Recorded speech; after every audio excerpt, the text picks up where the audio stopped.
My dad called my mom boring, so she tried to sleep with my fiancé. The first time I noticed something was truly wrong between my parents, I was 14.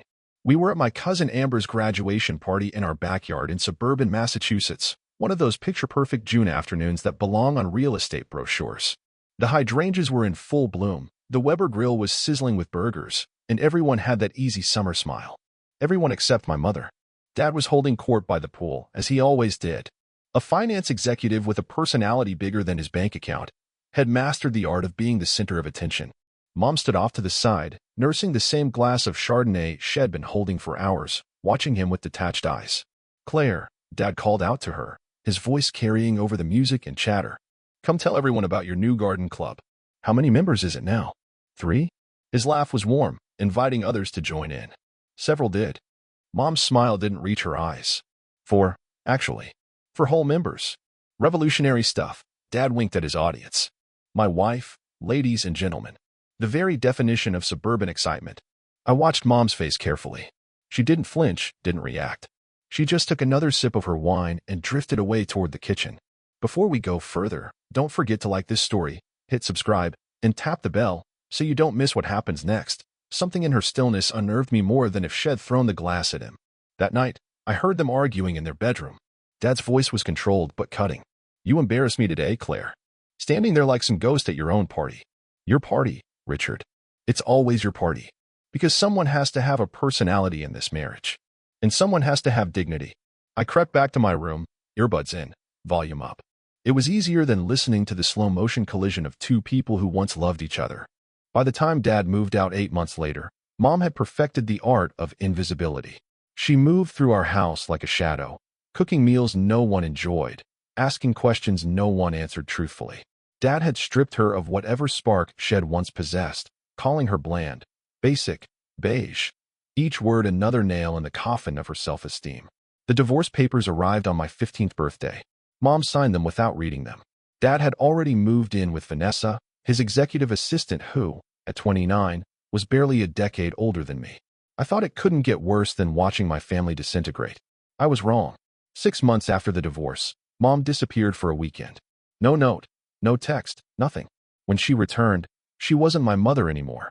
At least, not the mother I recognized. Gone was her shoulder-length brown hair, replaced by a platinum blonde pixie cut with electric blue streaks.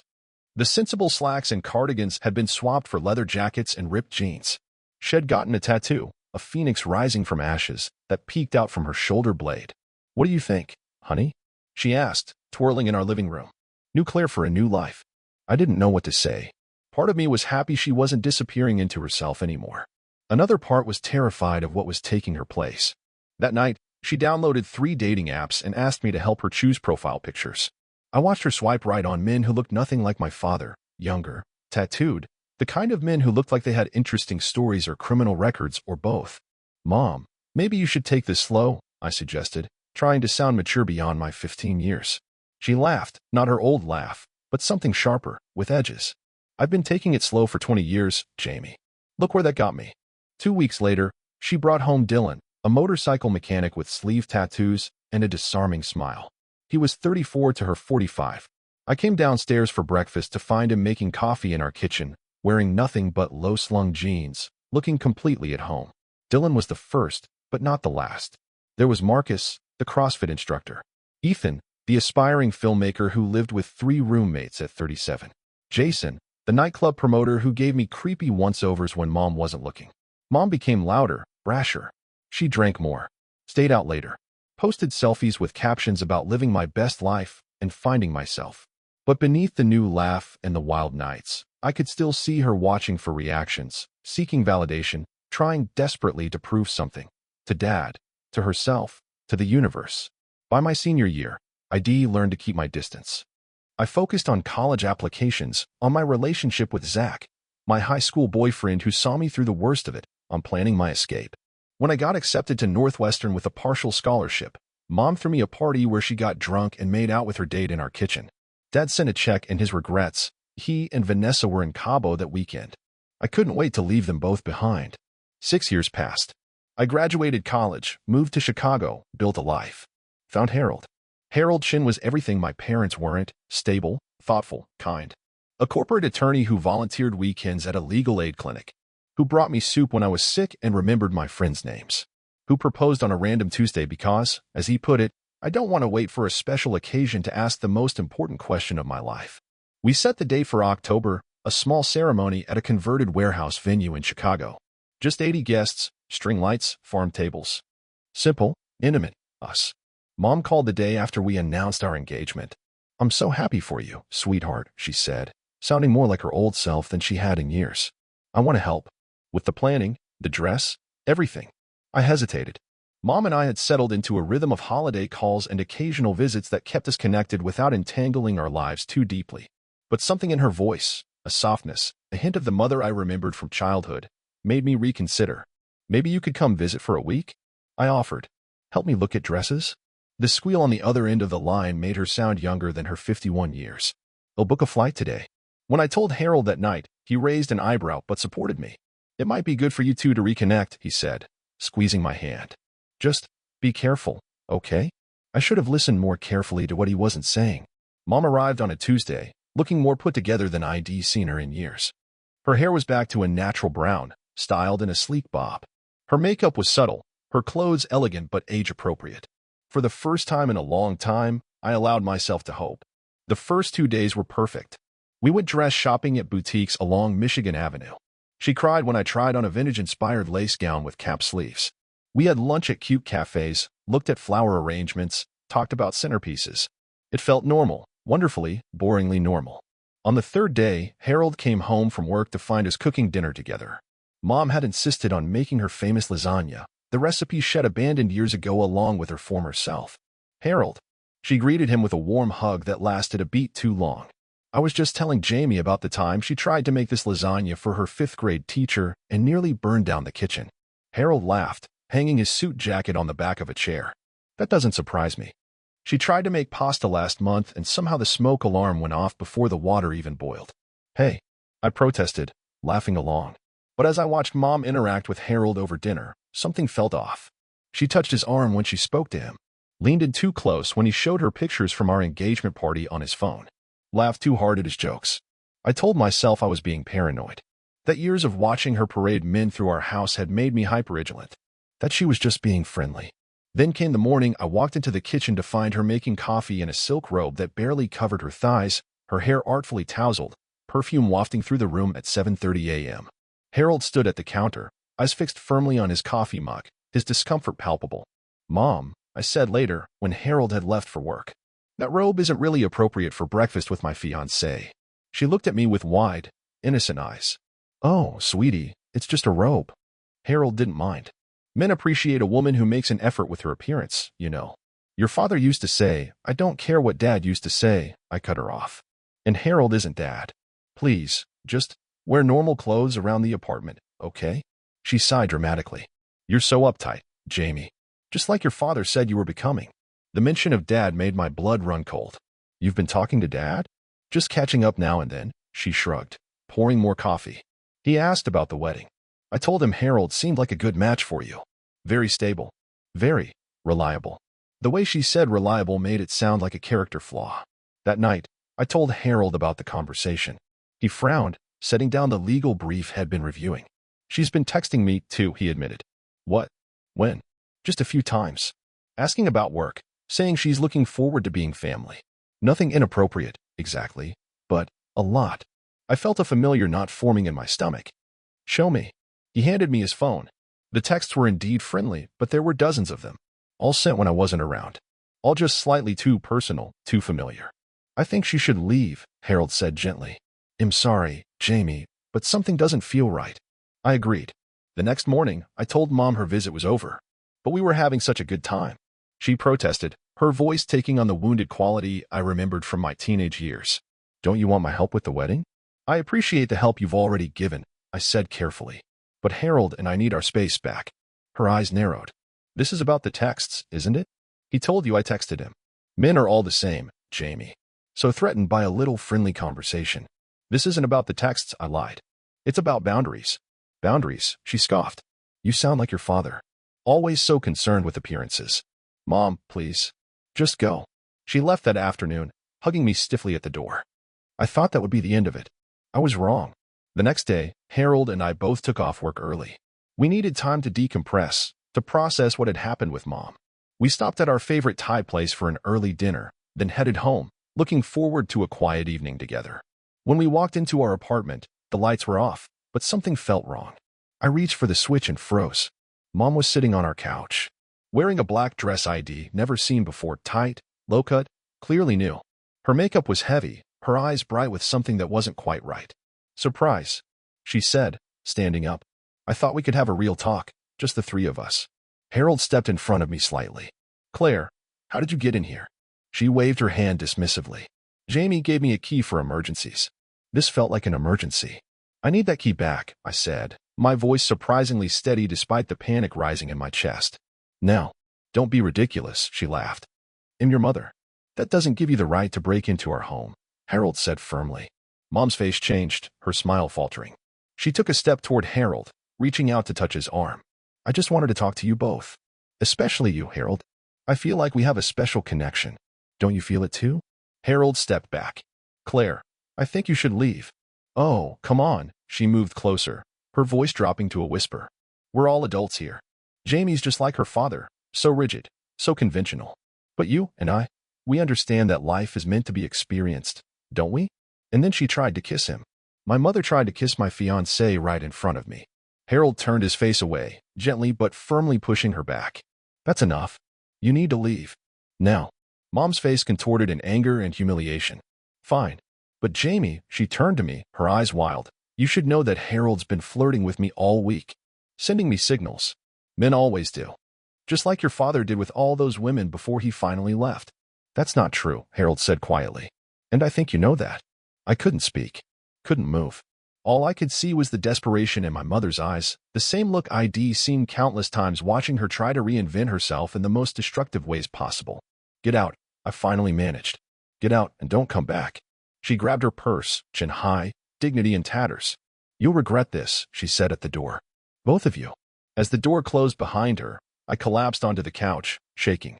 Harold sat beside me, taking my hands in his. "I'm so sorry," I whispered. "I never thought Shed." "This isn't your fault," he said firmly. "None of this is your fault."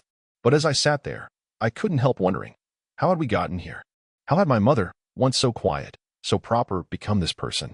And what would she do next? I didn't have to wait long to find out. The text started that night, first to Harold's phone, then to mine when he blocked her. Messages ranging from tearful apologies to vicious accusations. Claims that Harold had led her on, that I was just like your father, twisting everything. I blocked her number too, but that didn't stop her. She created new email addresses, new social media accounts. She contacted my bridesmaids, telling them the wedding might be postponed because Harold and I have some things to figure out. Then she found my ex-boyfriend from college. Zach and I had ended amicably when he moved to Seattle for grad school, occasionally checking in on social media, but nothing more. Out of the blue, he called me. "Jamie, I'm really sorry to get involved in whatever's going on, but your mom's been sending me some concerning messages," he said awkwardly. "She's saying you've been having some kind of breakdown? That you're accusing Harold of cheating, but he isn't?" It didn't sound right. My hands gripped the phone so tightly my knuckles turned white. "None of that is true, Zach. My mom she's not well." "That's what I figured," he sounded relieved. "She kept bringing up stuff from when we dated, twisting it to make it sound like you were always jealous and controlling." I blocked her, but I thought you should know. After I hung up, I sat in stunned silence. My mother was systematically trying to sabotage my relationship, my reputation, my life. Harold found me still sitting there an hour later when he got home from work. "What happened?" he asked, alarmed by my expression. I told him about Zach's call, about Mom's escalating behavior.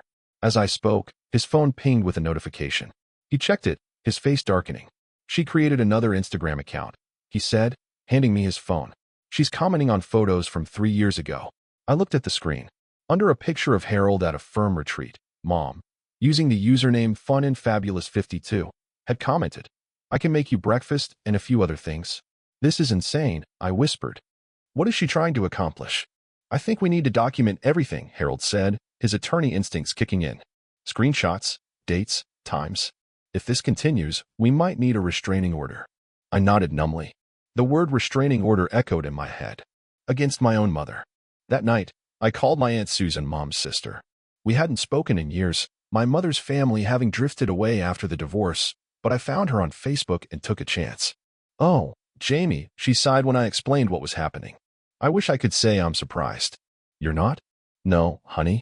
Your mom's been struggling for a long time. Did you know she was banned from her yoga studio 3 years ago after an affair with the instructor? He was married. His wife found out. There was a huge scene. I hadn't known. Nor had I known about the wine tasting where she'd gotten drunk and tried to kiss her friend's husband, resulting in broken glasses and screaming. We've all tried to get her help, and Susan continued. She refuses. Says she's just living her life, that everyone else is jealous or judgmental. What do I do? I asked, feeling 17 again, lost and confused. Set clear boundaries. Document everything. And Jamie, don't blame yourself. This isn't about you. It's not even really about Harold. It's about her. But it became harder to maintain that perspective as Mom's behavior escalated. She began showing up at Harold's office building, telling the receptionist she was his future mother-in-law, just wanting to surprise him for lunch. Security had to escort her out. She created more fake accounts, each with increasingly explicit messages. She even sent Harold a photo of herself in lingerie, clearly taken in a hotel room. We filed for a restraining order. Started the process of having her evaluated for psychiatric intervention. Put the wedding on hold. And then, out of nowhere, my father called. Dad and I hadn't been close since the divorce. The occasional holiday call, a graduation check, an awkward dinner when he was in Chicago for business. His marriage to Vanessa had ended after 18 months, replaced by a string of girlfriends, each seemingly younger than the last. I heard about your mother's latest episode, he said without preamble when I answered the phone. Cousin Ellie told me she tried to seduce your fiancé. Classic Claire. Always desperate for validation. His casual cruelty, his obvious enjoyment of Mom's spiral, made something snap inside me. You don't get to do that, I said, my voice shaking. You don't get to call after years of minimal contact and mock her. Whoa, he backpedaled. I'm on your side here, Jamie. What she did was insane. And what you did wasn't. Humiliating her for years? Breaking her down until she didn't recognize herself anymore? That's ancient history, he dismissed. People get divorced. They move on. Except she didn't move on, did she? She shattered. And you were so busy with your younger models that you never once stopped to think about what you'd done. To her. To me. There was a long pause. I'm still your father, Jamie. Technically, I agreed. But you haven't acted like one in a long time. After I hung up, I felt something I hadn't in years: clarity. My parents were two sides of the same toxic coin. Dad, with his emotional abuse masked as charm. Mom, with her desperate need for validation at any cost. And I was caught between them, always had been. But I didn't have to be anymore. The next day, Harold came home to find me surrounded by wedding magazines and sample invitations. What's all this? He asked, surprised. I thought we were putting things on hold. We were, I said, looking up at him. But I don't want it anymore. I don't want to let my parents' dysfunction dictate our lives for one more day. He sat beside me on the floor. Are you sure? With everything that's happening, I'm sure. The restraining order is in place. Aunt Susan is helping me navigate getting Mom the psychiatric evaluation she needs. And I blocked Dad's number too. Harold studied my face. What changed? I realized I've been waiting my whole life for them to be healthy, stable parents. And that's never going to happen. But that doesn't mean I can't have a healthy, stable life. He pulled me close. Whatever you want to do, I'm with you. I want to get married. In 3 weeks, just like we planned. Small ceremony, the people who genuinely care about us. No drama, no toxicity. And that's what we did. We got married on a crisp October day, surrounded by friends who had become family. Harold's parents, who had welcomed me with open arms. Aunt Susan, representing the healthy branches of my family tree. Mom was in a psychiatric facility by then, the evaluation having revealed not just mental health issues but untreated medical problems as well. The doctors were cautiously optimistic about her prognosis with proper treatment. I didn't visit before the wedding. Some boundaries need to be firm to be effective. Dad sent a gift with a card saying he respected my wishes but would always be there if I needed him. I donated the gift and recycled the card. As Harold and I exchanged vows, I felt something like peace. Not because the situation with my parents was resolved, it might never be completely, but because ID finally stepped out of their shadow. That night at our small reception, Harold pulled me onto the dance floor for our first dance. How are you feeling, Mrs. Chun? He asked softly. Like I'm exactly where I'm supposed to be, I replied, resting my head on his shoulder. Over his shoulder, I caught sight of our reflection in one of the venue's large windows. For a moment, I thought I saw shadows of my parents there. Mom's desperation, Dad's casual cruelty. But then the song changed, the lights shifted, and there was just Harold and me, moving together in perfect sync. I turned away from the window and back to my husband. The past would always be there, but it didn't have to define our future. For the first time in my life, I felt truly free. 6 months later. The call came on a Sunday morning as Harold and I were making pancakes in our kitchen. Mom's treatment facility. Jamie, her voice was different. Steadier. The doctors say I can have visitors now. If you want to come. I gripped the phone tightly. They'll think about it. I understand, she said, and for once, I believed she did. However much time you need. After I hung up, Harold looked at me questioningly. I told him about the call. What do you think? He asked, careful not to influence my decision. I stared out the window at the Chicago skyline, at the life we were building together. I think. I'm not ready yet. But someday, maybe. Someday is okay, he said, pulling me into a hug. Someday is more than some people get. As we stood there in our kitchen, I thought about broken mirrors and fractured reflections. About how some breaks can be repaired, while others simply become part of the pattern. About how family, the one you're born into and the one you choose, shapes you in ways both visible and invisible. And I thought about forgiveness, not as an obligation, but as a choice. One I might someday be ready to make on my own terms, in my own time. But not today. Today was for pancakes with my husband, for the life we were creating, for the future that belonged to us alone. I turned back to the stove, flipping a pancake with newfound confidence. These are almost ready. How about we eat on the balcony? Perfect, Harold smiled. It's going to be a beautiful day. For once, I believed it would be. It isn't just a story about a mother who lost herself and a daughter forced to choose between loyalty and self-preservation. It's about how the past can haunt us, but doesn't have to define who we become.